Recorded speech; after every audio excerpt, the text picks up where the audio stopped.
radio and back here. The cops ain't likely to catch up with us, not tonight. So we can all be quiet and peaceable and listen to the music.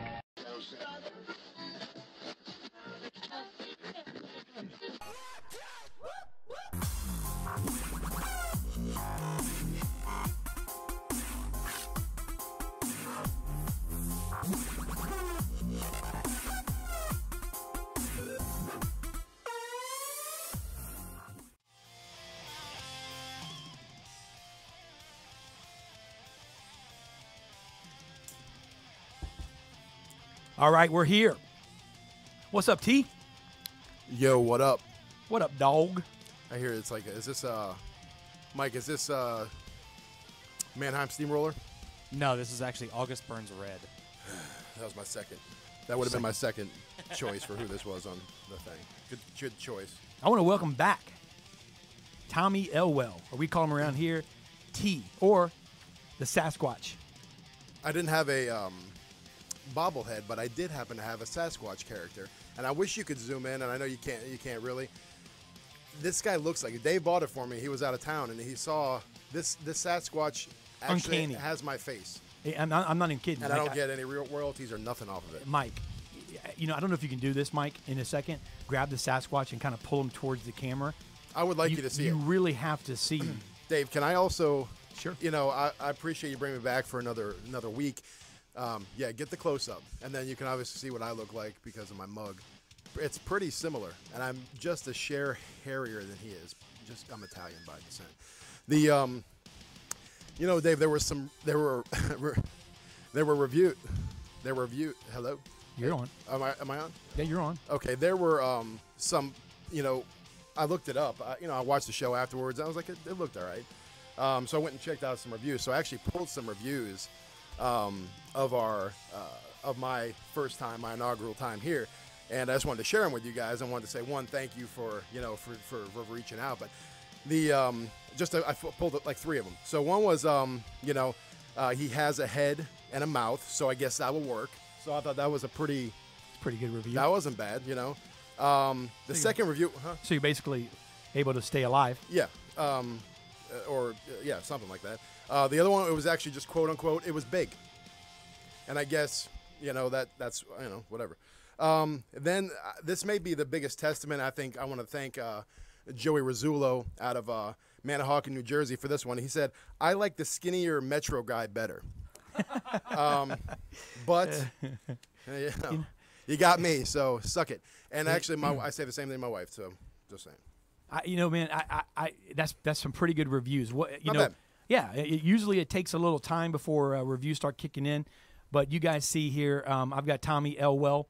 We like to call him Tommy Elwell III for no apparent reason. Yep. Just he's here, he's back, and man, let me tell you something, man. We rocked the show last week. It was amazing. It was awesome. Our guests were crazy. We were off the cuff, and today, Tommy, is going to be no different, man. It's we pride ourselves here at Auto Dealer Live, as our producers know, and as you, the listeners, we pride ourselves in stacking the deck. We have an all-star, jam-packed, overflowing, like coming out of the top, sides, just like, breaking the seams kind of show today. Yep. I mean, I don't think we could add anybody else on the show. It wouldn't fit.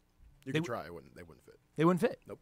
Yeah, it wouldn't fit. And so we have today, the show is so, listen to this, I'm not just saying, the show is so packed today in general that there are 2 names.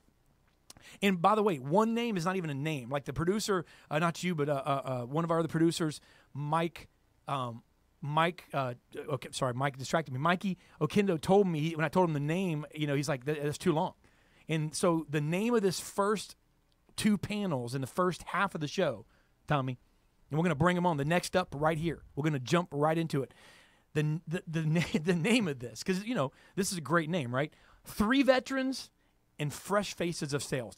Now, what kind of name is that?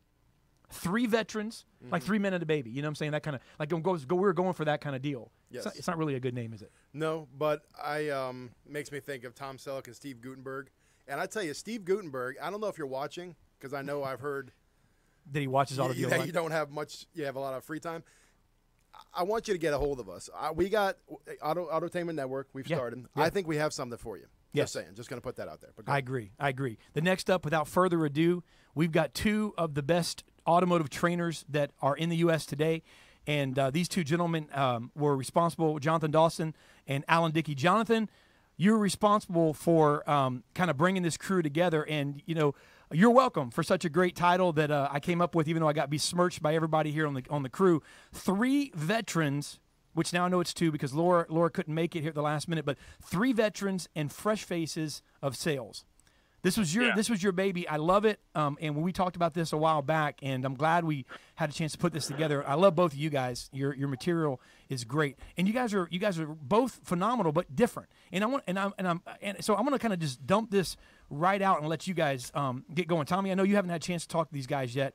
Both of them, I met Jonathan several times. Actually, when you were in Tampa at the Digital Dealer, you were at the Columbia, right? I was. Yeah, Jonathan was there. He and his wife. So you got a chance to meet him, John, I'm sure. Good to see you again. And Jonathan. I'm going to jump right in, Alan. You know, because this Digital Dealer's coming up, CBT is coming up, you know, NADA is coming up. It's the you know the spring shows and so forth. It's a new year. Everybody wants to do something different. They want to stop sucking and they want to do better, right? So one of the ways they do this is they start looking at their sales force. All right, and it's a great time for trainers because you know it's a time where dealers are looking to change. And, you know, I want to ask you, Alan, first, how do dealers, and this may be a broad question, how do they identify winning salespeople for their organizations? That's a question that's all over right now. So if you're a dealer, ask, am I making these choices because my people are demanding it, or am I making these choices because my manager is? Because your people have to execute it. So that'd be a simple thing a dealer can do. And if you do a few more things, obviously there's more to it than that, but you can start to see the buy-in that you're looking for. Right. That's good. And then, Alan, piggybacking off of that, how can a dealership identify a trainer that's, I guess, effective or a good fit for that particular store? Well, you know what? To identify a trainer that's going to be effective for your store, there's a number of things to pay attention to, really. Number one, you know, I do believe, as Jonathan alluded to, it's important to sort of find a marriage there. You know, there's opportunities where you can expose your teams today. I mean, just the technology alone, Skype meetings, social media, things of that nature, to see if they resonate with the message that's being provided. The other thing, too, is, you know, it's that old adage, right? You can't lead until you've served. I think a lot of effective trainers will have a background where they've actually performed the exact techniques and strategies that they're implementing with a team. I mean, I personally know that you can share an effective technique or strategy with a group of people. It will resonate with them. They'll be excited about implementing it.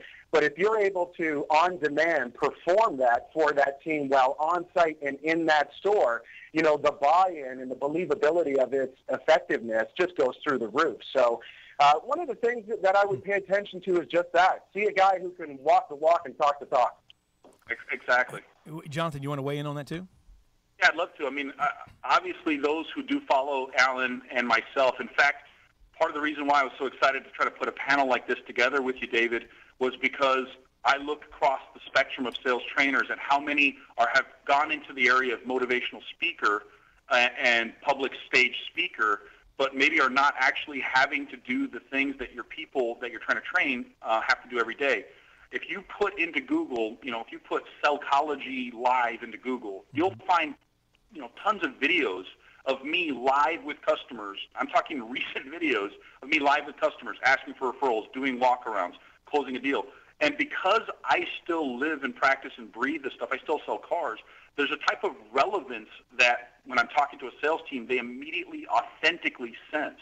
And I think that would be a thing that I see in Alan. I mean, you can watch any of Alan's videos. You can see Velko. Velko's in the field. Noel still sells cars full time. Well, he'll tell you his own story when he comes up. But Noel, what a wonderful story of a guy who's now on a mission to coach salespeople and show them how to duplicate his process. I look at all these new faces of trainers, and I'm just so impressed with how hands-on they are in executing what they talk about. It's not 30 years ago I used to sell cars, and here's what I did 30 years ago. It's 3 minutes ago I was with a client, and here's what I did. And that, to me, is so critical if you're looking at a training program going forward. And let me ask this. I mean, because, you know, we're talking a lot about, you know, training in general. And sometimes I think that when a dealer hears training, or anyone in the sales hears training, a lot of times they think of someone who's a new hire or somebody who, you know, that's early on in their career and they need training.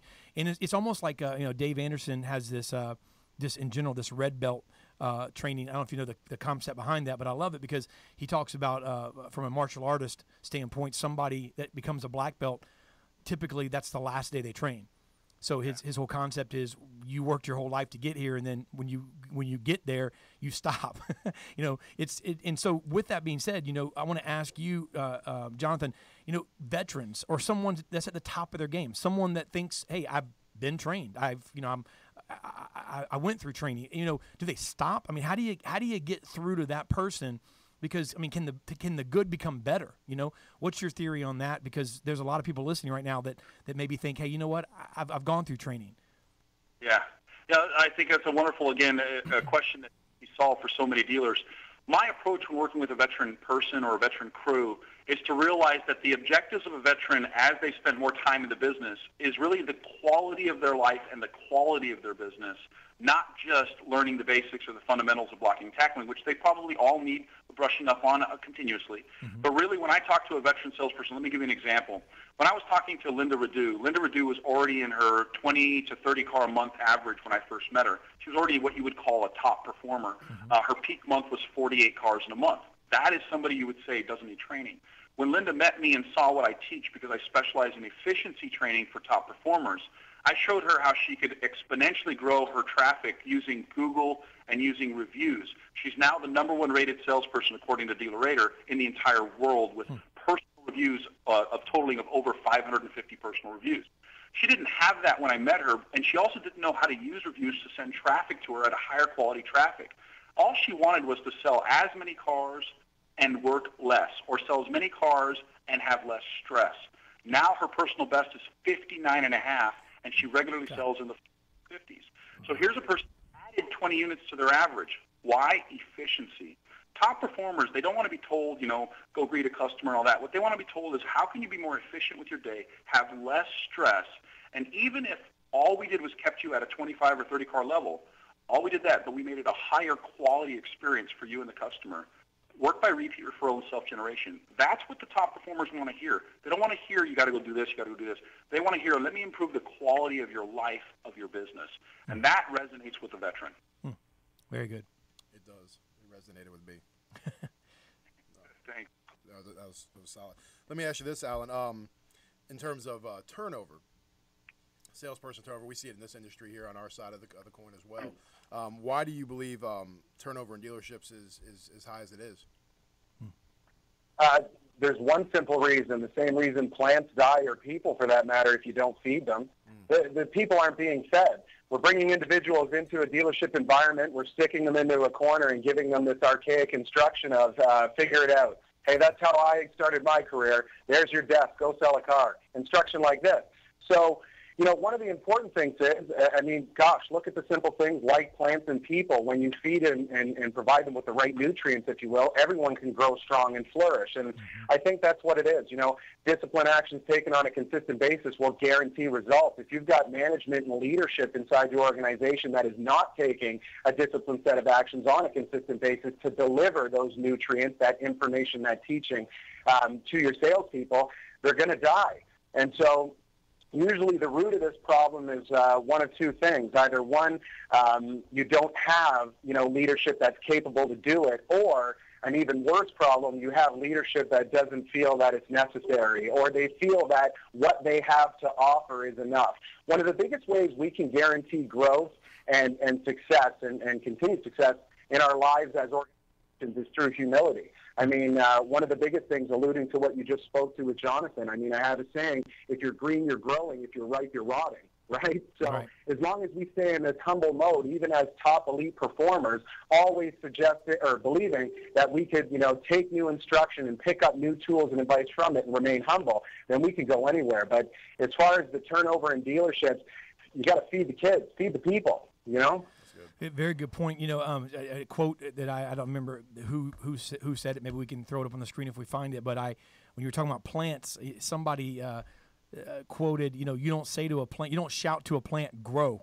You know, and that's what came to my mind. You know, when you were talking about that, Alan. we got a few minutes here, and Jonathan, I want to ask you, okay, the dealership that has training, the dealership that's implemented training, the dealership that believes in training. A lot of times, again, because sometimes dealers, hey, you're preaching to the choir. I get it, I believe it, I buy into it, but I'm already doing this. And when is it too much? How much is too much? I know that's a tough question. So let's try this. So one analogy I like to give to dealers is say this. I love Cold Stone Creamery. Mm-hmm. Okay, question time. Me too. Who doesn't? Yes. If I was to take my family to Cold Stone Creamery, I might say my favorite is Rocky Road. I'm going to order Rocky Road. I want everybody to have Rocky Road. Right. My daughter might say, I want the bubblegum cotton candy. And my wife might say, I want the, sweet cream, vanilla. The reality is, if everybody gets to get the flavor they want, they're going to have a great experience with Cold Stone Creamery. Now, how does that translate to the training? So often what we do is we say, well, we subscribe to this training package, and that's great. But if I asked you to look at, honestly, the impact and influence of that trainer over your entire organization, if you get 30% buy-in and retention, you're a rock star. Mm-hmm. Any brand, you pick any brand of vehicle or any brand of anything, if they get 30% market penetration and loyalty, that's rock star status for any brand. So a lot of dealers, what they do is they say, well, we use X company for our training. Even if it's me, they might say, well, we use John Dawson. I would never want one of my dealers to ever turn away another trainer simply because they already have training. That would be a mistake, because even if I'm doing my best, I got 30% brand loyalty within your dealership. I got a bunch of other people that dabble in it. One of my clients says you got vacationers, you got students, and you got prisoners in any training class. And so the reality is, I would say to the dealer who says, I already have training, are you getting ROI for your money? When you invest in a training company A, does A pay for itself? If A pays for itself, adding B does not cost you anything if B pays for itself. Yeah. If you happen to have a third of your team doing this, as long as all philosophical training points are on point, as long as I resonate with your culture and your vision, and you think trainer B resonates with your culture and vision, if I'm getting you an ROI, but I'm only getting 30% saturation, why would you stop with me? That doesn't make sense. You got 2/3 of your team that's still thirsty. Feed them. As Alan said, feed them. Mm-hmm. That's why I love putting this panel together. Most trainers, the last thing they want to do is be on a show like this with 4 or 5 other trainers. Mm-hmm. I want this show because I know I'm not arrogant. I'm not the only solution in the marketplace, and I might not be the right solution for any one particular dealer. But people like Alan are brilliant. People like Velko are brilliant. People like Noel are brilliant. Anthony Alagone is a brilliant mind. Let them influence your people. Let your people grow. And so I would say, don't be limited. We have a trainer. Be limited by how much more can we grow. Well said. And I'm going to give you guys, we got 2 minutes here. I'm going to let you go ahead, Jonathan, and tell a dealer that's listening, how they can reach you. And then Alan will let you do the same and give you guys both an opportunity to give closing remarks here. And I want to thank you guys, first of all, Jonathan, for putting it together. I'm excited to talk to the next 3 individuals. Never had the privilege of doing so. So go ahead and give us your closing remarks, and we'll go from there. So for a dealer who maybe doesn't know me, I'm Jonathan. I teach Sellcology, which is selling through psychology. I teach sales and marketing strategies to help salespeople create raving fan customers by teaching them how to out-experience the competition. That's my whole proposition. I want to teach people to be empowered professionals.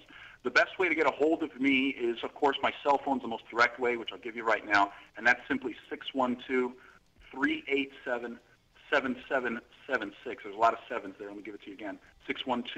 612-387-7776. I'm at Sellcology. If you want to find me, just go to Google and type in SELLCHOLOGY. Throw that into Google. You'll find Sellcology branding, Sellcology referrals, Sellcology marketing, Sellcology. You'll find everything you need to know. Reach out to me. Google me. Learn about me. If I resonate with your heart and passion and vision for your dealership, I'd be honored to be able to help you see your vision come to pass. I'm going to turn it over to my good friend Alan. Alan, take it away, brother. Hey, thanks for having us on again, guys. And again, thank you, Jonathan, for putting this panel together. If anybody is interested in reaching out and connecting with me, my whole deal is ACE Selling Systems, attitude, conviction, and energy. I believe if you have those 3 things in place, you can go anywhere, and that's exactly what I teach.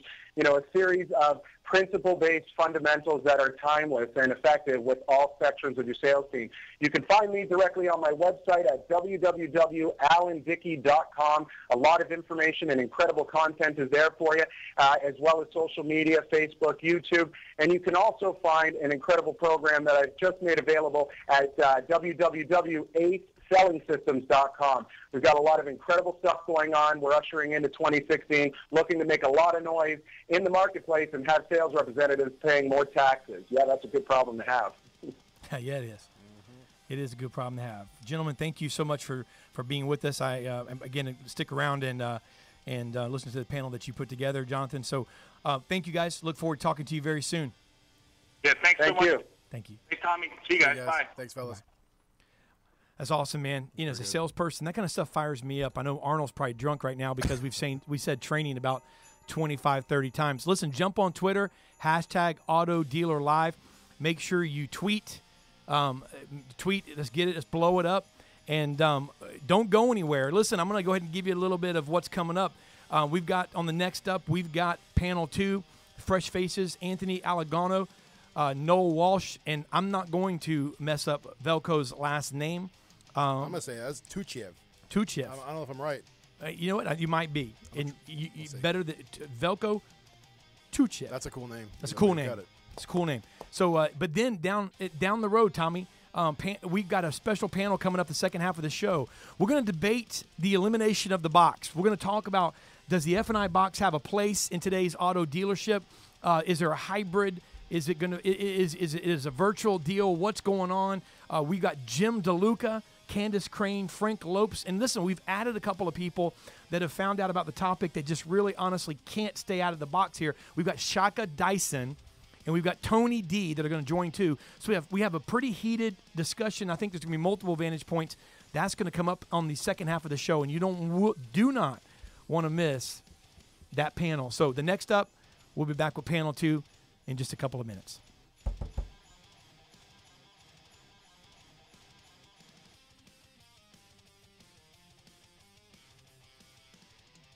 Jason Rice from Lot Pop, and let me tell you what we do to help dealerships increase used car sales 20 to 30% in gross in volume. 3 areas we focus on: trend reports. We look at weekly trends that no one else is trending to make adjustments on our inventory.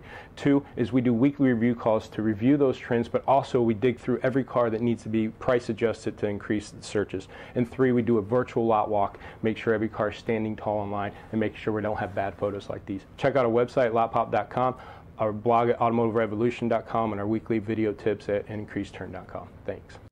Hello, I'm Alan Ram, president and founder of Alan Ram's Proactive Training Solutions. Let's face it, good managers are defined not by what they do when they have a showroom full of customers, but more by what they do when there are no customers in the showroom. In 2015, whether you like it or not, the car business is all about conversion of opportunities and driving traffic. All those great closers and desk people are not doing you a whole lot of good if your dealership is not converting effectively on the telephone and internet. As an owner or dealer, when you see 5 salespeople standing by the front door doing nothing, don't kid yourself. Your dealership is not being effectively managed. Management by Fire is a 2.5-day intensive course conducted entirely by me that teaches managers how to effectively manage in today's automotive industry. Simple processes for driving high-quality traffic.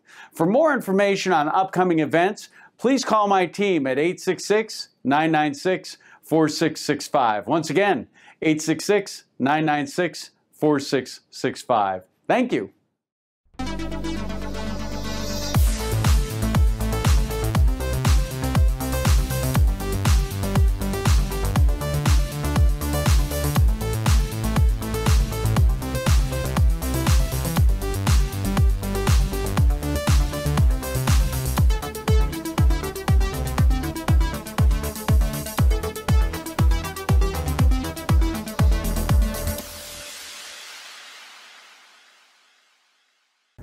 Dealers, it's no secret that in this economy, cash is king.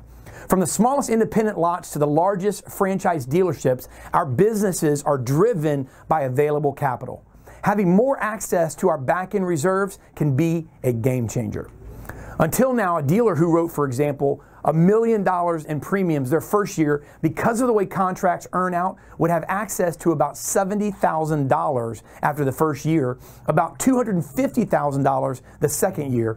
The dealer can see his reserves increase by around $1 million per year, but can only tap into a small percentage of that number. That is starting to change.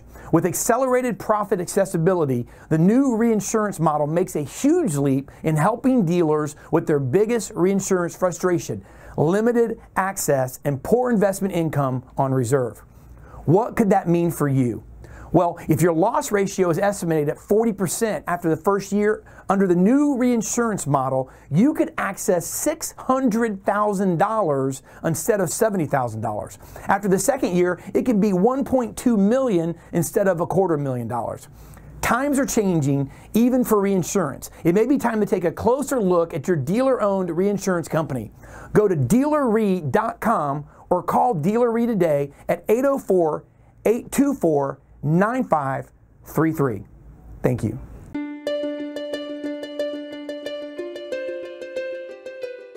Max Profit Selling, an easy-to-follow, buyer-friendly sales process that will give you the tools, skills, and confidence to consistently sell premium vehicles to delighted buyers. To learn more about selling the way your customers prefer to buy, please visit nopressureselling.com or call 1-800-515-0034.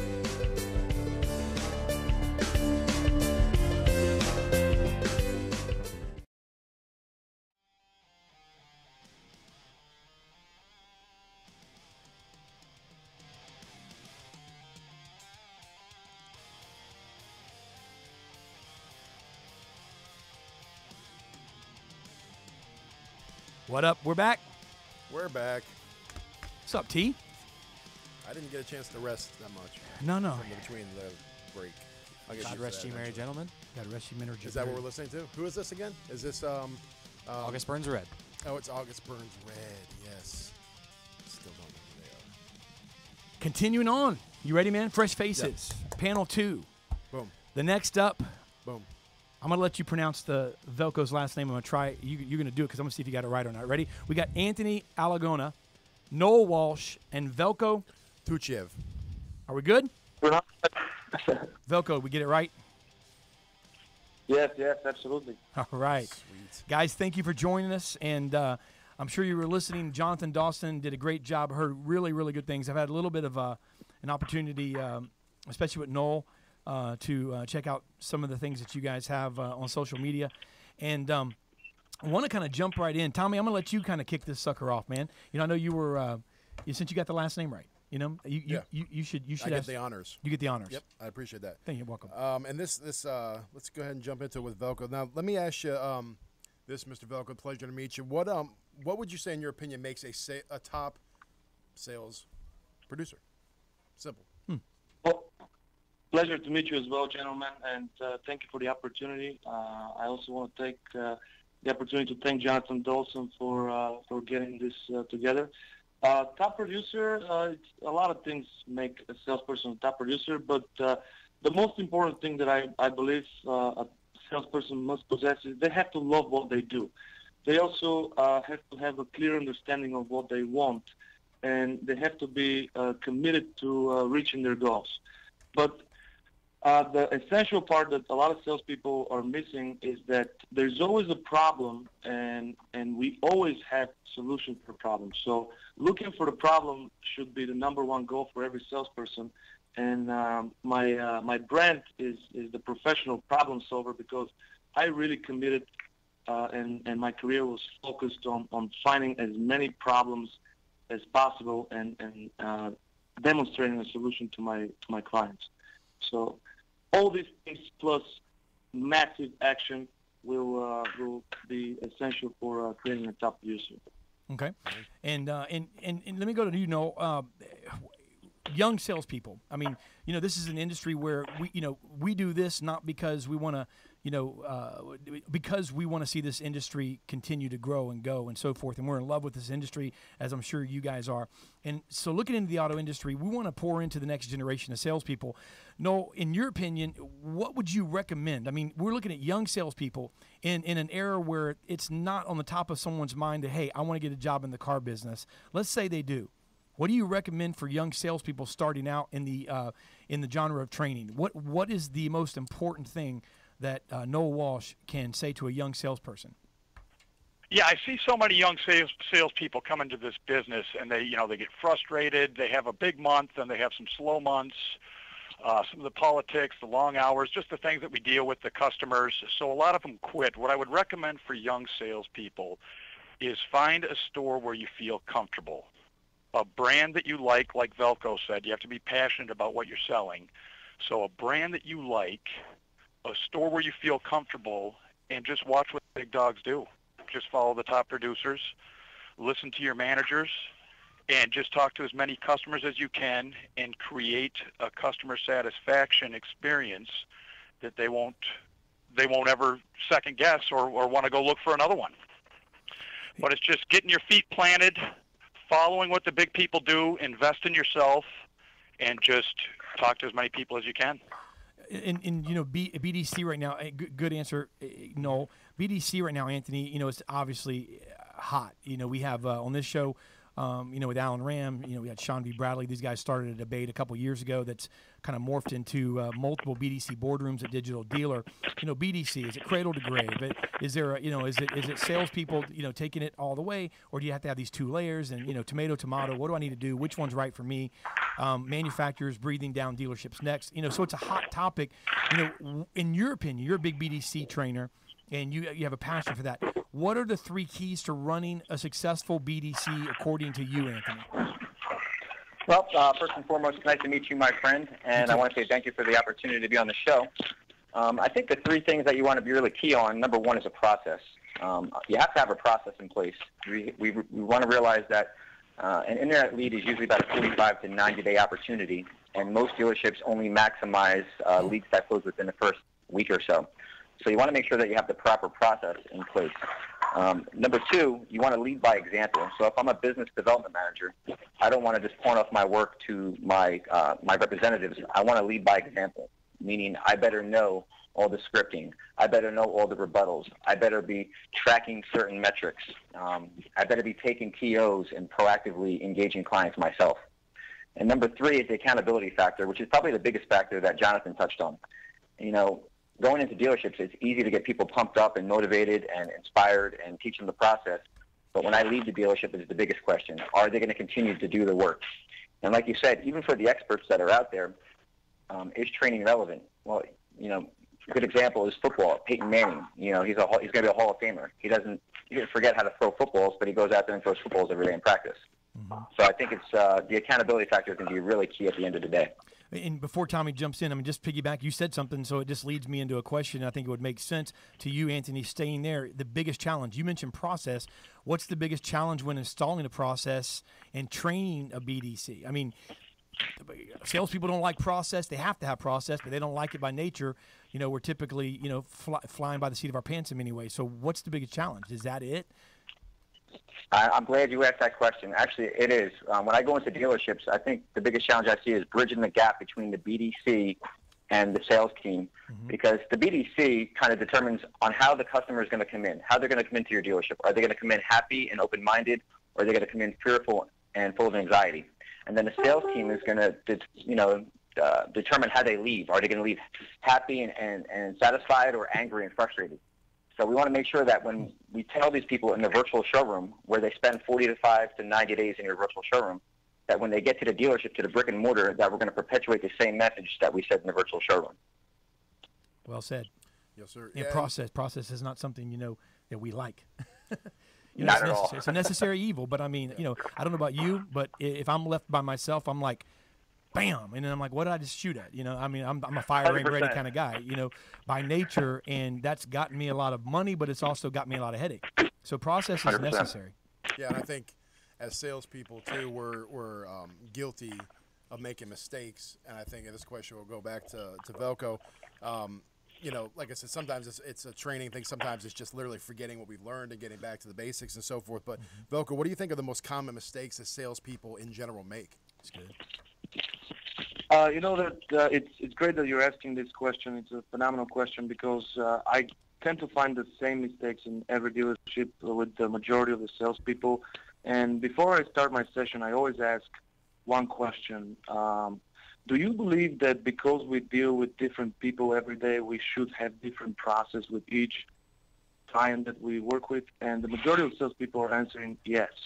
And this is the part that they get confused, and I want to continue on what Anthony started, because process is vital for me, and I know that that process was my strong process was the key for my success in my career. And just being able to realize that the process that we design, or the process that's designed by our management team, is designed to make us more money, to make our sales cycle easier, more efficient, and create that remarkable experience. And many salespeople are just confused with that. The other thing that I find as a major mistake in many dealerships, just like Jonathan touched on that, a lot of dealerships are dealing with customers and using word tracks from 30 years ago that are well known to the customer. A lot of dealerships promote selling through commitment. So as soon as the salesperson gets a commitment, they stop selling. The confusion comes from the fact that instead of building value on the lot, the most common close is, if the number works right, if the numbers work fine, are you ready to buy the vehicle? So we're always bringing the customer to a money-oriented customer, and then we're wondering why we're not making a lot of money and why every deal is a mini deal. So this is the main confusion, that the process is designed to create that remarkable experience for the customer. I mean, let me ask you the Velcro. You know, you're a gross guy. Obviously, what you're saying, you're not advocating for making less profit. You're saying that if these measures are taken, that there's larger grosses in store for dealers today. Did I hear you right? Absolutely. Okay, so gross is a good. I mean, gross is a good word. You guys are all about. I mean, I hear you guys, and so we're talking about word tracks. Mention word tracks, old word tracks, things that customers are familiar with. And not evolving and changing. And Noel, let me kind of bring that to you. I mean, you're passionate about this industry. Would that be a fair assumption, Noel? Absolutely. I love the car business. Okay, so you love the car business. It's not only how you make a living, but it's also something that you love and you're passionate about. So what do you want to see? If Noel Walsh gets his way, what do you want to see in the retail auto industry? What needs to happen, in your opinion? What I think needs to happen in this industry is they need to recruit high-end talent. Mm-hmm. Maybe go after college students graduating. There's a lot of people I know out there that graduate college and they work at Starbucks and live in their mom's basement. Mm-hmm. They've got a 4, 6, 8-year degree. I think they should recruit salespeople. Obviously, training right from the beginning is important. And training them and hammering down those processes, that instead of it becoming a process that you have to do, it becomes a way of life. It becomes what you do when you walk in the dealership. The industry has a lot of opportunity for a good living. And really, if you play your cards right, you can get to the point where you don't have to work those 60 hours a week. Because when you're there, you're selling, and when you're off, you're enjoying life. I think most owners want that. They want a happy staff that produces. My story right now, I actually live in St. George, Utah. Mm-hmm. Wife and kids. I still work at Varsity Ford in Ann Arbor, Michigan. I take the first 2 weeks of the month off, building my brand, quite a commute. My business. It is. Yeah, I probably got the longest. God forbid there's any traffic there, huh? Right. I'll be late. A day late. Right. But I'm still able to maintain 80% of my business because of the processes I have, the way I've treated them, the relationship I've built, and I also did a lot of that through leasing, which leasing's coming back around, and in my area it's huge. I don't know why it's not as big in other areas. Leasing is the #1 most effective way to retain business. Gentlemen, we're out of time, but I'm going to do a quick lightning round here. If you can give me an answer in 30 seconds, I got a question for each of you. And Tommy, you could ask maybe you can get Noel. Okay, we'll start with Anthony. Anthony, which do you prefer, virtual training on demand or live training in person? I actually prefer both. I've only been in the business for about 4.5 years now, and I depended on a lot of virtual training myself. I mean, I surrounded myself with videos from Grant Cardone, Alan Dickey, Jonathan Dawson, Elise Kephart. I wanted to learn from everyone out there to put more tools in my tool belt. So I definitely believe in the virtual training. However, there's only a certain amount of people that actually take advantage of that virtual training. It's the proactive people. And I definitely believe in on-site training because that's actually what I specialize in, because you get to use your body language and you get to build a relationship. In my process, I really believe in building the people up. And if you build the people up, they're going to build your business up. So it's a cause and effect system. Okay. Sweet. No, what do you attribute your residual business to, the repeat business, referrals? What do you attribute that to? I would say most of that comes from, first off, having them in a lease, keeping in contact with them 4 to 6 times a year, whether it's birthday cards, Christmas cards. Of course, you're going to have the spam-generated emails that get sent out. When I see them in service, spend the time with them. But basically, I've built a relationship to where they trust me. They know I take care of business. They know I take all the pain out of the deal. And they know overall I'm not the cheapest price, but I'm the best value. Good. All right, Velko, your 30-second lightning round question here. In this is a big question. I'm not really sure how to answer this, but why do you think that some salespeople change and others don't? Well, I believe that there's 2 types of salespeople. There's the people the salespeople that are in their comfort zone, and you can see them in every dealership that's been in the business for 10, 15 years, and they have the same results, and they meet the same objections every day, and they just take them as a normal thing. And there's the progressive salespeople who don't like objections and who are always looking for ways to overcome the objections or to eliminate them in the beginning of the process. So the people that are constantly looking for ways to improve and looking for relevant ways to deliver massive value to their customers are progressive salespeople, and they would survive in the business. But what makes some people successful is the desire that comes from inside, and the persistence that they follow their goals and their missions, and the knowledge, the constant knowledge, and the desire for just becoming experts. Well said. So, gentlemen, thank you so much for joining us. I want to get you guys back on the show. I know it was a quick panel, but we want to thank the 3 of you guys for stopping by, and look forward to seeing more of your fresh faces in the industry, and hopefully meeting you guys very soon. My pleasure. Thanks for having us. All right, guys, thank you very much. Hey, we're going to jump right in, Tommy. The next up, we're going to go because it's on fire. And listen, don't go anywhere. We're not going anywhere now, but don't go anywhere. We have a 3rd panel, and the debate is on. We're going to go a little over today, but it's going to be worth it. We've got Shaka Dyson. We've got Tony D, Candace Crane, Frank Lopes, and Jim DeLuca. We're gonna debate, Tommy. We're going to discuss, and we're going to have multiple vantage points and viewpoints of eliminating the box or not. 2 box? Or not 2 box. That is the question. Let's say it again. 2 box? Or not 2 box in Elizabethan English. All right. Hey, Arnold, this is for you. Train. Training. All right, here's the deal, man. Alan Ram is on fire. You can't touch him because you freaking burn yourself. Watch this. The next up, Ram on fire.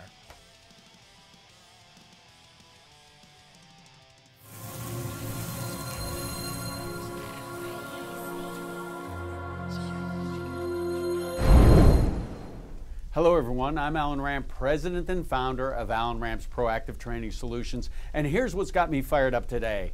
Leaders that don't necessarily lead. I'm a believer that people want to be led. People want and need structure in their daily lives, whether they admit to it or not. Let's talk about the concept of buy-in.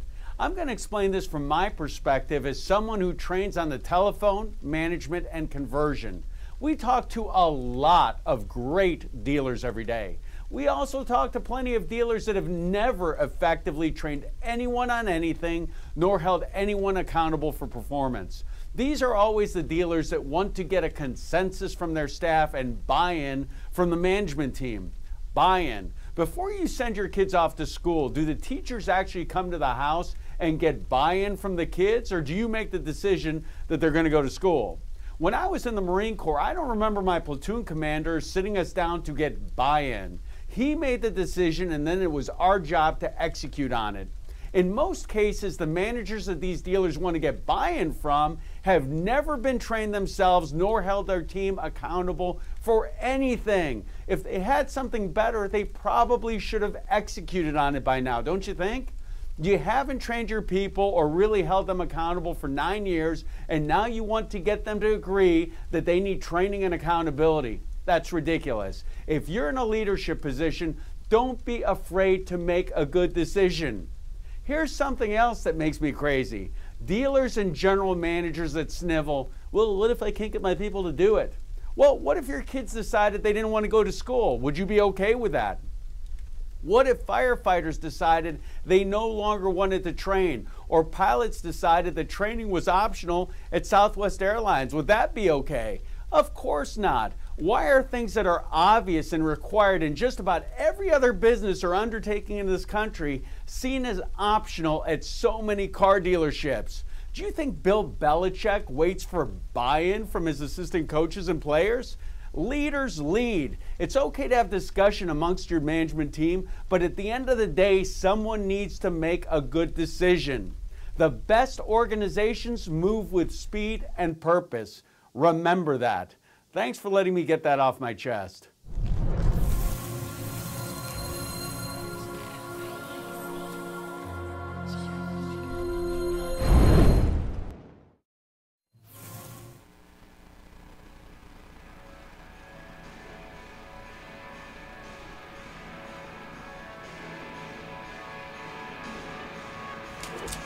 We're back. We are back, David Villa. Yes, we are, Tommy Elwell. The next up is the Eliminate the Box panel. It's it! Oh, you just knocked the box. You knocked Batman over with the box. Hey, but guess what I did? What's that? I eliminated the box. You eliminated the box. Well, here's the question. Do you agree that we should eliminate the box? And we have Candace Crane, Tony D, Jim DeLuca, Frank Lopes, and Shaka Dyson. And Shaka is on audio. We're working on Skyping him in. Gentlemen and lady, we want to thank you for joining us. And this panel grew. It grew because, you know what, we have experts in this industry that would want to weigh in. Thanks for joining us. How are you all doing today? Doing wonderful, Dave. I love that part. I love the part when everybody says, I'm doing wonderful at the same time. I love it because we say, I love it. It's my favorite part when we go, hey, how you doing? And everybody goes, some sort of I'm fine. I'm fine. I love you. It's like this melting pot. I'm glad you asked. I'm having kind of a rough day. So my toe on the way into work.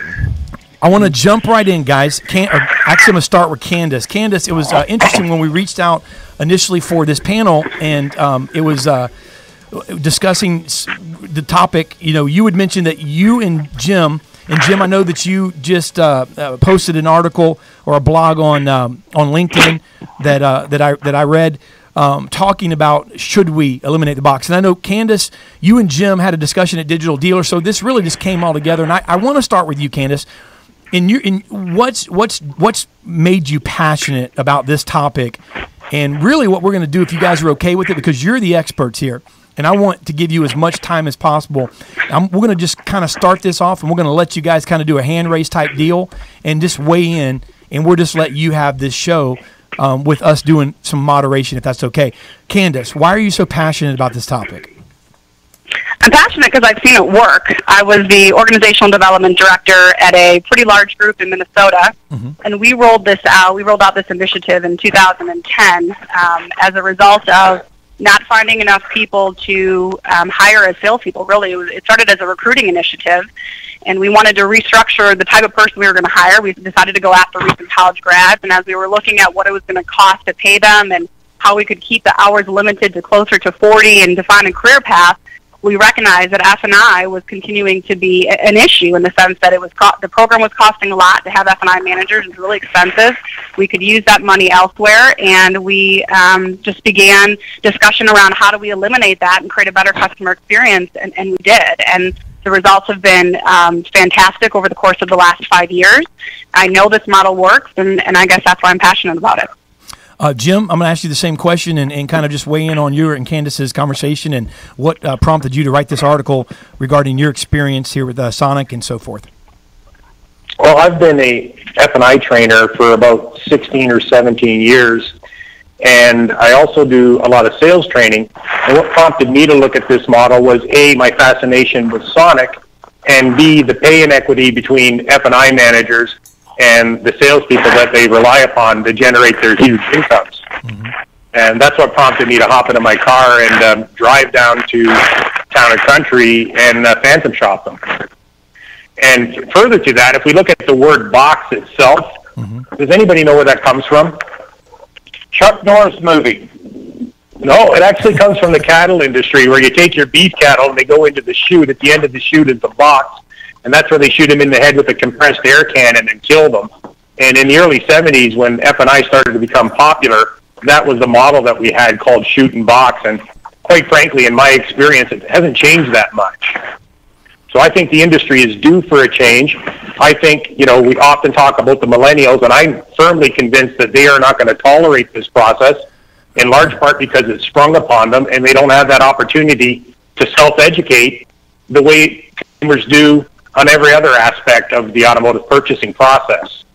I'm going to jump to you, Shaka. I can't tell. You came on the screen. You've been on the phone with us. I know you've heard, but I can't tell if I can't tell by your expression. So I want to ask you: will this model work in your opinion? I mean, you're all over the place training here. You have a vast experience in the F&I. What's your thought process on this movement and of the elimination of the cattle chute? That's pretty interesting story. That does sound pretty bad. Yeah, but what's your opinion, Shaka? So you mean elimination of the F&I altogether, or what exactly? Eliminate exactly what part of it? Got a little feedback on there, and so let me ask you this. I mean, Jim, I know Tony, you're a fan of a hybrid, and again, I'm going to let you guys kind of talk this out. But Jim, I don't know if you could hear Shaka, but his question was, before he answers, elimination of the F&I department altogether, or clarify, I guess, so he can give a better comment. So here's the thing. I don't personally believe that. Shaka, if you got your speakers up, I don't know if you have a speaker up on your phone, but it's feedback. Can you hear me through Skype? There you go. That was better, wasn't it, Mike? Yeah, that was better. Okay, go ahead.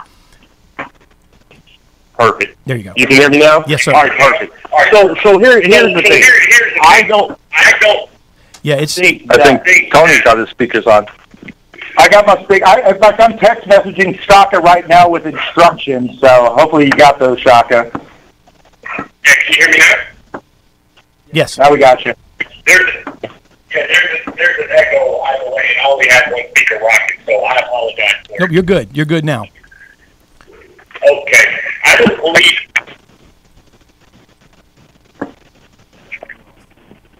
And we lost him. We lost his audio, and we'll come right back to him in a second. Mike, you see if you can work on that. Tony, let me have you weigh on it first, and give your vantage point, because I know you're a fan of a hybrid approach here. I mean, I know this is a big discussion because it's all over the place. I'm sure at Digital Dealer next month it's going to be something that's a topic talked about. I mean, why is it so hot of a topic right now? And kind of weigh in, on both sides, I guess, and give maybe a different vantage point, Tony.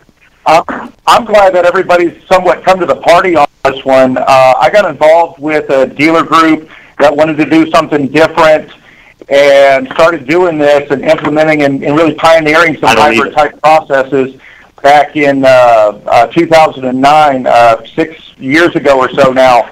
And it's just something that I've seen work very, very well. But the first thing that I'll tell any dealer looking at doing something different, it's not for every dealer. It's not for every franchise. And I know that some of the publics are trying to roll this out nationwide across the board, and they're going to struggle with it for quite some time on the internal processes. And over, again, a 6-year period, I developed processes, wording, how to utilize different technology pieces to run this type of process, and even something that we're rolling out for 2016 here at the Academy of Service Group is being able to offer this type of process. But the first thing that we're going to do is talk to the dealer of what their primary goal is. If they're trying to increase F&I profitability, they may be able to do it with a hybrid type process. But it's the dealers who want to do something different. They want to give the customer a better experience in their purchase. Will it run very good profitability and good F&I numbers? Absolutely. But in the model that I have personally worked with and have seen great success with, it does not eliminate the business office, but it does change the functions as a business manager and what they actually do. So it's not eliminating out the position by all means. I am not a fan of that because there's still a necessity to have that individual. They just have different job duties. Well, and we're seeing some great things going on with, we've been rolling this into some power sport dealerships, and it is beautiful for power sports and the right franchises and even independent used car lots where there's great success with this type of model. Twitter's coming. I just want to before you real quick, real quick. Candace, yeah, but real quick before you do, let's just read something from Twitter here and let you guys just kind of continue to comment on it. There's a tweet just came through. It says, "Yeah, let's eliminate one of the biggest profit setters." Said no smart car. That's Kevin Campbell with the Sandy Sansing group. So basically, Kevin's throwing sarcasm out there, saying, "Hey, let's eliminate one of the biggest profit centers." Candace, it's true. Yeah. Ahead, so let me I just wanted to give some facts here about Shaka. We'll get you next. Done this. Yes, I just wanted to provide some facts because I understand that this is a very hot topic and polarizing. Everyone's going to have an opinion on it. But here's the facts of the group that I was at. This month, a recent college grad who was hired in 2011 worked for Land O'Lakes prior to coming into the automotive industry. No prior sales experience. Was put through their training program. Learned how to do F&I out of the gate. So this is somebody this is a one-person selling model. Sold 64 and a half cars in August with a $1,500 PVR. 64 and a half cars in 1 month. A recent college grad who, number one, wouldn't have even been attracted to this industry had it not been for the complexity of the role. And number two, could never have sold 64 and a half cars in 1 month had it not been for the efficiency of this model. So not only is this model, attractive to people, to candidates, it's attractive to our customers, and it's a lot more cost effective. That particular store is paying $146 a car in management costs, combined total with management and sales, $527 a car. That's a fraction of what a similar store is paying in personnel costs on a traditional model. So, facts, opinions aside, there are facts that prove this model can work and it's very cost effective. Well, Shaka, Candace is saying, and that the model can work, and she's got a case study there where it's working and very successfully for someone or some group and others specifically. But what about what Kevin says with Sandy Sansing? And this is obviously controversial. Weigh in on it, Shaka Dyson. So here's the thing. In reality, I don't see it as controversial. I see it as a matter of fact, and here's why. Because the F&I department is the most profitable square footage in the dealership, period, hands down. And it's the most convoluted department in the dealership, which means that typically a great F&I manager typically will become the strongest manager in a store. I want you to think about something for a second. In a dealership setting, for those of us who work in a dealership, in a dealership setting, if in one day every sales manager got up and walked completely out the door in one instant, any F&I manager or all the F&I managers can get up out of their office, go up to the desk, and rock the desk, and business will continue as usual. However, if every F&I manager got up and walked out of the dealership, every front desk manager couldn't go to F&I and continue business as usual. So I could never see a dealership or the automotive business getting rid of F&I completely. Now, I do agree that it has to be more efficient. The days of old where you spend 8 hours working a deal out front and then another 2 or 3 hours in the back completing the paperwork, those days are gone. I completely agree with that. But as far as getting rid of it completely, I can't foresee that, and I don't care how many case studies there are out there. We could all throw statistics and case studies out there, but I could never see it. Frank? Shaka, I don't believe that anybody's talking about eliminating it. We're just talking about, and you've identified a fundamental problem, if that F&I manager leaves, the whole place falls apart. I myself was a freelance F&I manager where I would go in and fill in for those people that did leave. And by having everybody that's in a position to fulfill that role, the dealer is no longer held hostage and the wheels don't fall off the business in the event that person leaves, which happens so often. Agreed. So we're talking about just empowering the salespeople to offer the products as part of their features and benefits presentation and to give them the opportunity to earn that extra income, which will ultimately lower turnover dramatically. My understanding from talking to Sonic is that they've had 0 employee turnover since they implemented their process. So there's another positive aspect of it. Yeah, and I love that positive aspect, but as big as Sonic is, there's no way that you could have talked to every store. The person that you talked to couldn't have known about every employee in every store. So he couldn't have been 100% correct. Would be my assumption anyway. Well, let me bring this up regarding reading your article here. Sonic describes this revolutionary move as a customer-centric sales process. Candace, Frank, I'll throw this on you, Candace. The Speedy offers transparent, no negotiation, low pricing. I guess my question is this. I mean, there seems to be, and it's almost like politics. If you watch, right versus the left and things like that, it seems like there's these two sides in the auto business with transparency versus, gross. It always seems to try to attack that. Aren't we again cutting into a profit source if we get so quote unquote transparent, or what they're calling transparent? And people often quote, and I'm asking this, and I'm kind of leading as well, Candace, but people always say, we need to be transparent, and we need to talk about pricing and let them know and so forth. Walmart, makes profit. Do you really want to know how much money they make? I don't. But they do. I guess my point is that are we cutting into? And I'm asking this question: are we cutting into, Candace, by doing that? Are we cutting into a profit source and altogether attacking gross? Is there any part of that that's happening with this move, Candace?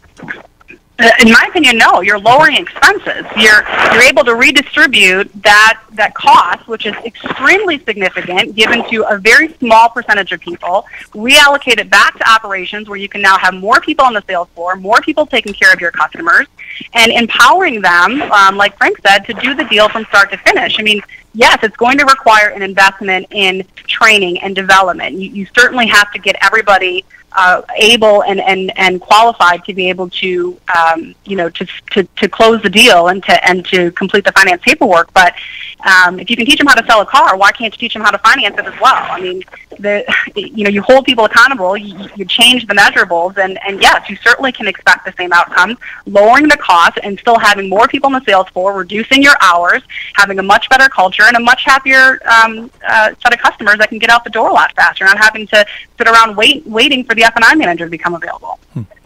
When you bring up profitability, a lot of the profitability has to do with being able to secure the right loans. And that is why in the model that we work with, that we implement into dealerships, is it doesn't eliminate the business manager, but it does change their functionality. And it makes them more of a director where we have a single point of contact for our relationships with our finance companies. And if anybody is going to kid themselves that having that relationship between the dealership, a finance director, a business manager, and the finance company, they're kidding themselves. Because we're speaking the same way. It's centralization. Okay. We're speaking the same language. It's all about centralization. So if you centralize the administrative piece, let me throw this out there, and Frank, I'll let you weigh in too, and you guys can tear this apart. Cliff Banks Report tweeted out, AutoNation has an F&I ninja team that saves 40% of the deals its stores can't get financed. He said it takes skills. So I mean, Frank, weigh in on this, and I'm just kind of thinking like, you're talking about a rehaul. So, I'm going back to what Shaka said, really, this is not going to work for everybody, because now you're talking about, we can't get dealers to train salespeople. Now we're going to talk about hiring someone that's responsible with the competency level to take it all the way through, deal with banks, deal with lending, right? Is this a total rehaul that some dealers, literally, aren't up for that task? Frank, weigh in on that, and then I'll let you guys all just take that apart. I don't want to. Please let me weigh in on that after Frank. Sure. Shaka, don't worry. You will definitely weigh in. We all know that. That's what I'm watching. I think the I think what you said is 100%. It's 100% true. Dealers are the whole time. I'm writing notes during this, and the big thing that I wrote, you just said it. You just said it just now, was training. The amount of training that would be required You're going to have to train. Think about if you have a store with 25 to 30 salespeople. You're going to have to train 30 people on F&I procedures, how to sell after sale, how to go through, how to go through menu selling and everything. You can't train 30 people to sell a car the right way. You can't train 30 people to do a walk around properly. Yes, you can build a model that can do that. Yes, I'm not saying that. Now, I'm not saying that I should actually rephrase that and say it's really hard. And Kevin, the tweet that Kevin let out before, he's 100% right. You're going to eliminate the biggest profit center that's in the dealership. Most dealers will not go and put the risk out to go and to do that. Now, I know that there are a lot of dealers out there that the salespeople go front to back and do their own, F&I and do their own after sale. My own son works at one of them, and he's very successful at it. But at the Hyundai store that's right next to where he works, that would never work. And it wouldn't work because the dealer would not go through the pain process of actually training everybody to go front to back. But I do think that I do think that down the road, when this topic becomes a part of hindsight, as we all know, hindsight's 2020.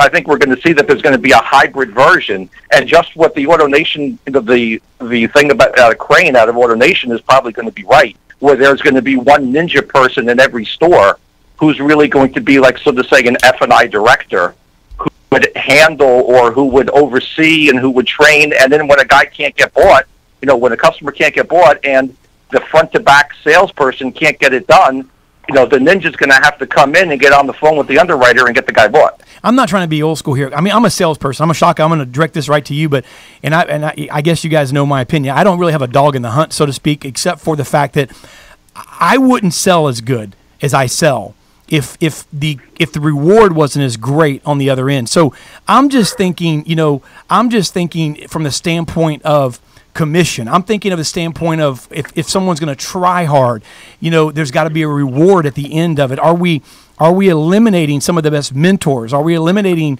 are we eliminating the motivation, so to speak, Shaka, that, of some of the money the dealer's making? Are we shooting ourselves, so to speak, in the foot? And I guess that's really the question here. What say you? Well, here's the thing. As far as salespeople are concerned, obviously, if they did, they'd have to get that. They'd have to get paid on the front and back. But here's the thing. I just left a 34-dealer auto group 4 weeks ago where I was in charge of 34 F&I departments. I had over 65 finance managers at the Mapleton Automotive Group. Now, there is zero chance that we'd be able to, in 34 stores, we had about 500 salespeople. There's zero chance that I'd be able to duplicate my 65 F&I managers, their skill set, their talent set, what they've learned, their education, what they know, their processes in F&I. There's zero chance, like Crane said, that I'd be able to duplicate that 500 times among 34 stores. And here, let me tell you another, right? Never. Hang on. Come on. Let me finish. And here's a fact. A fact is that last year we bought 2 dealerships in Orlando that are now Mapleton Volkswagen, who previously were not Mapleton Volkswagen. Both of them are in Orlando. Both of them competed with the 2 Van Kyle stores down there in Orlando. And before we bought them, their process was they had no F&I department. The sales department did it from front to back. They sold the car, they presented the product, they delivered the car. That was their process. And guess what? They had no F&I revenue. That's why we were able to go in there and purchase both dealerships. Those 2 dealerships didn't compete with the Van Kyle stores down in Orlando, Florida. However, now that I've got a team of 5 F&I managers in there trained to do F&I, focused on F&I, make relationships back in F&I, and that's what they do every single day. You can call the Van Kyle stores, or you can call Preston Stewart down there and ask him if those 2 Van Kyle stores, the 2 Volkswagen stores from Mapleton now compete with the Van Kyle stores. So here's the thing. Here's the solution. The solution is like Frank and I think everybody else on the call is saying, it's about efficiency. You've got to get faster because speed is power. It's about efficiency. You get better, you get greater, and speed is power, but you cannot eliminate the F&I department. I'll put it but you can be much more efficient with more people to check out the customer. That's the way to be more efficient. Hey, dare I? The finance department has a specific skill set. Can I? Hey, Shaka. Somebody that doesn't know, somebody that believes that you can eliminate the F&I department completely and give that to the showroom floor does not know exactly everything that the F&I department does. Jim, do I dare peel the Band-Aid off and say what do you got to say about subprime? Let's throw that in the mix. I mean we can't get some finance managers to chase stips around and to go after that business because they don't understand how to do it. It's a total different skill set. I mean, what do you do with that, with this model, Candace, Jim? That's my question, and the reason I ask that is we work with several hundred dealers, and I'd say 80% of what we do with them is subprime driven. I mean, I can tell you that's another beast all to itself. Jim? Nobody's saying to eliminate the F&I department, and in the model that I'm advocating, they have F&I managers that work at the dealership, but they're desking the salespeople as opposed to working with the customers. So they're getting the deals bought. They're handling all the financial transaction. It's just the sales guys handling the front-end sales component. And on average, they're making $70,000 a year as opposed to making the traditional $40,000 a year that sales consultants make. So it eliminates turnover. It's a better consumer experience. Just to use Town & Country Toyota as an example, when they implemented the process, they went from number 5 in their dealer group to number 1. So they're generating revenue on the front end, and their F&I numbers went from $640 a car, which I admit wasn't great, but they're now consistently over $1,000 a car using this model. They've gone from 167 cars per month to over 225 cars per month. So they're making more money, and their F&I penetration is better than ever. And they've got a bunch of high-priced guys, very talented, that are handling the financial transaction and handling the subprime. They've not gone away. They just have a different role. I think a lot of statistics. I think a lot of this has to do really with the type of store that we're talking about and the size of the store as well. I mean, if you're talking about a high-line store, number one, the best thing that you could do for a customer from a customer standpoint, the best thing you could do is eliminate the box, especially the high-line store, because the customer does not want to go in the box. It's the last thing they want to do. They want to be in and out as fast as possible. And I think if you have a high-line store and if you have a smaller sales staff, maybe this is easier to do, because if you're in a high-line store with a small staff, the quality of your salespeople are going to be a lot better. You know, in most, I think everybody will agree with me, most high-line stores that you see that have 10, 12 guys, there's 10, 12 killers in there. Maybe there's one or two weak ones, but there always are. I got to tell you, we had several high-line stores, and we had great F&I departments in those high-line stores. I wouldn't eliminate the box of those stores at all. I could see Shaka just brewing up there, trying to jump in, but everybody's got different solutions for the same type of problem. When you start looking at, we're just trying to make it a more efficient process. If the salespeople just gave the business office all the correct documentation up front, we could probably shave 15 minutes off the F&I transaction.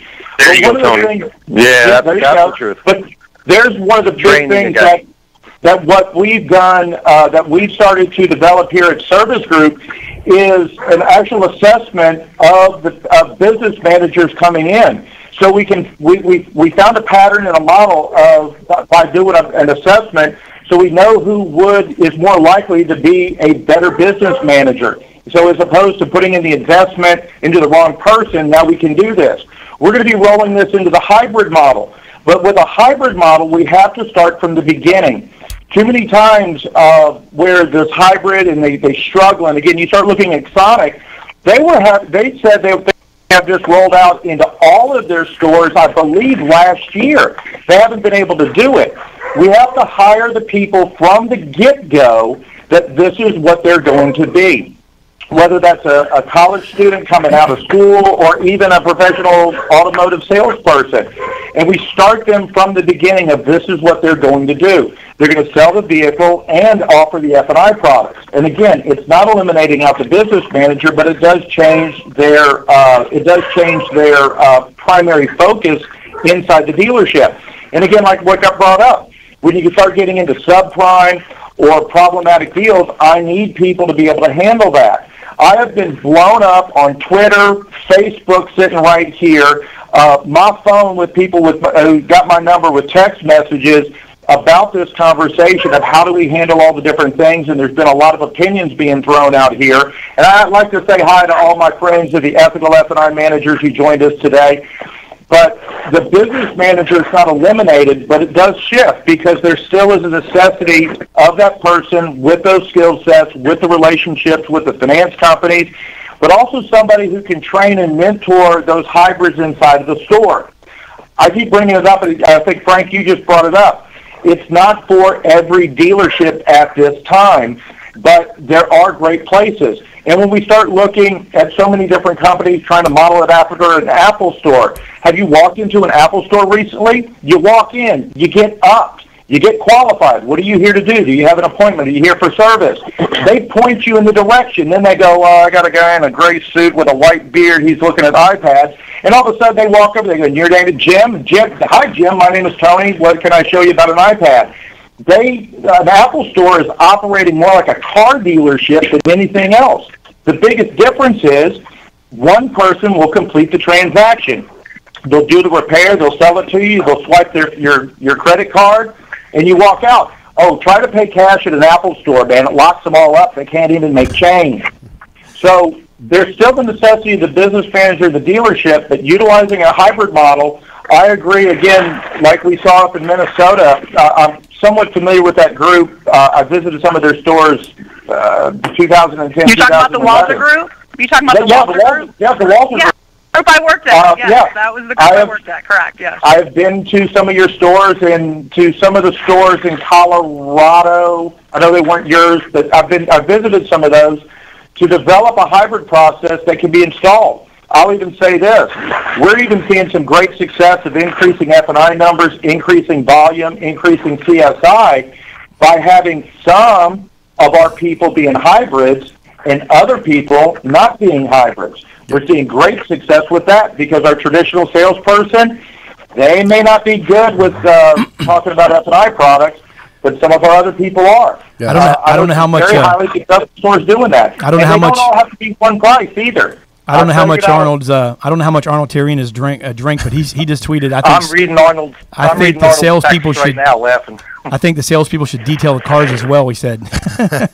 Well, so, I did get at least 2 messages saying eliminate up the sales manager. Jeez. Well, hey guys, hey, listen. Everyone's very passionate about this. I see there's probably a lot to talk about. We are out of time, but we're gonna. Santa, it's Christmas. I didn't know if you guys realized or not, but we pretty much went through and it's actually. Yeah, it's actually Christmas Eve now. Yeah. So. Hey, can I ask you this? Yeah, you guys have been on. Can I ask you guys this seriously? I don't know. I would love to do this, and I don't know. I have no idea if you guys are going to be at a Digital Dealer or not. But we've got things going on there. I'd love to do this either again and dedicate a whole show to it, or do it live.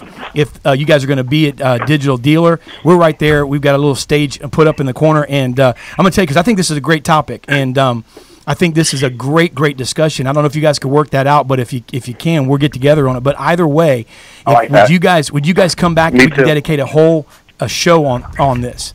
Would you guys be up for that? I'll commit right now. That'd be awesome. Awesome. Shocky, be happy to. Good. I was say Shaka looked like he was gonna bite his a hole through his bottom lip. Oh yeah, so he's glad we're ending it now because I didn't want him to hurt himself. Should we dare? Hey, let's give. I'm looking at all the tweets. Oh yeah, they're flying. Well, how about we do this? How about we give everybody like a minute wrap up? Everybody, Shaka, you can start it off. Just a minute wrap up. Obviously, contact information, but just your final thoughts on the subject. Listen, it's been great. The people that are on the panel are all great people. I enjoy all of them. Follow them all on social media. And I want to thank you guys for allowing me to be part of this great panel. My point of view always comes from the retail point of view. I don't come from any other standpoint other than in the trenches working and doing it. I've been fortunate enough to be at the helm of a large automotive group, managing lots of F&I departments at one time. I know what it takes to work, and I know that efficiency is going to be key. This thing is changing. It's ever changing every single day and every single week, and efficiency is definitely the key. I still believe that you have to have dedicated personnel inside that dealership that's dedicated to that specific department because it's the most profitable square footage in the dealership. So that's still my point of view. I definitely respect everybody else's point of view, though. Thank you, guys. Thank you. Frank Lopes? Yeah, it's very obvious. Everybody who is involved in this show and everybody who's on this panel today really just wants one thing, and they just want success for the automotive industry and automotive dealerships in general. So I'm honored to be in the company of such great people with such great minds who are really looking just to better the experience for customers, which in the end benefits everybody. So I thank everybody for being here today. Thank you for having me on it. It's absolutely fantastic. And Digital Dealer 20 live. Let's do it. I got a tweet from whoever's dog keeps barking. They said the dog a little time, and that dog said, "Get rid of the box." I don't know, so I'm gonna go with Jim DeLuca next. First, let me say I'm thrilled to be on this show and honored to be on this panel. And what's driving me on this campaign is to just attract a better quality of person to the job, give them a greater opportunity to earn income. Not talking about eliminating the department. I'm just talking about providing a better consumer experience and ultimately, and I firmly believe, more profit for the dealer. I'll be at Digital Dealer 20, and I look forward to the panel. Absolutely. Thanks. Tony D. Hey, I can't get over how many different folks are contacting me and blowing me up right now. But I certainly would look forward to doing a panel at DD20 on this subject, and maybe we could make that one wicked show. You can follow me on Facebook at Tony D. Just hit Tony D, D-E-E, in Austin. You can follow me on Twitter at F&I Guy, at FI Update. And I am a big fan of increasing profitability and giving a customer a better experience and going through a hybrid model. I just very recently did an interview where they were asking, what do you think is going to be the transaction, and where do you see F&I in 5 and 10 years? And I believe we're going to be going to a single transaction. Is it for every dealership? Is everybody going to do it? No. It doesn't eliminate out the business office, but for the right people, it is a great way to go. My contact information, Tony D at sgisf.com. Is that showing up? Yes, it is. And you can see, you can reach me in my left pocket, 512-542-1669. And I certainly appreciate being on the show. Hey, Shaka, give me some right here, baby. Give me some, Shaka. I love it. Thank you. Love it. Love it. We're gonna and we didn't do ladies first, but we're gonna give the lady the last Age word. before beauty. Age before beauty. Huh? I don't know. You're not gonna twist it. No. Yeah, we're gonna do Candace. You get the last word. Thank you.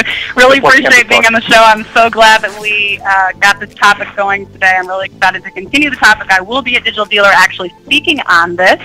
I have a seminar titled Creating a Career Path, Why You Should Rethink F&I. And you can find me on Twitter at Crane Auto HR, Candace Crane, and I'm just trying to change the game one day at a time. So if you're interested in speaking to me about some innovative strategies, reach out. Love to talk to you. Awesome. Boom. Guys, thanks for joining us and for hanging with us a little later today. We look forward to seeing you guys very soon. Thank you. What's wrong, presence now? Everybody have a great day. You too. Well, that was awesome. That would be, if I would have known it was going to be so awesome, I should have known because the individuals that were involved, we would have tried to get this onto another day where we had more time. But I tell you what, it was awesome. I sweated through my shirt. Yes, it was. I think when Tony got Shaka started back up again by kind of going back into the one I saw smoke begin to come out of his ears again. We would have been here all night because they would have kept going. They would have. That could have continued much longer than it did, but it was good. It's good debate, man. It's obviously something people are passionate about, and there's questions and more things to bring up. So that'll probably be another good show for another time. It will be. Dedicated to it. Women Who Rock Auto next week. You don't want to miss it. We have so much estrogen on the show that you and I. What did you say? We're going to lose our hair. Our beards will actually fall off. Our beards will fall off. Evidently, I didn't know this estrogen causes. No, testosterone. Oh, okay. Is that why some women have beards? Yeah, it is, I think. I don't know. All right. Is that why Lewis can't grow one? That's an inside you hear joke. That, Louis Lou? You hear that, Lewis? Yeah. My hair is looking awesome today. It does look pretty good. Somebody said you look like Seth Rogen last week. I don't know how to take that. I almost want to. You look like. Remember Andre the Giant? Or I love. When I was bigger, I used to get. Hey, you remind me of Chris Farley. Oh, thank you. The 350-pound comedic actor who falls down all the time. That's awesome. Thank you. Oh, a compliment. Man. Yes. All right. Well, the next up is a bunch of great shows. 2016, we've got Autotainment Network launching, autotainment.net. If you haven't already, we got a waiting list that's just piling up. Go to autotainmentnetwork.com. Put your email in, and if you haven't seen already, go to Autotainment Net on Twitter at AutotainmentNet and follow us and follow the network and see all the great shows. I think 13, 14 shows on. It's off the chain. But anyway, thanks, guys, for hanging out a little late for the 2 or 3 people I'm sure that are still watching. Thanks, right. John and Belly. And Arnold. Becky, and Arnold. If Thanks, he hasn't guys. passed out yet. Peace.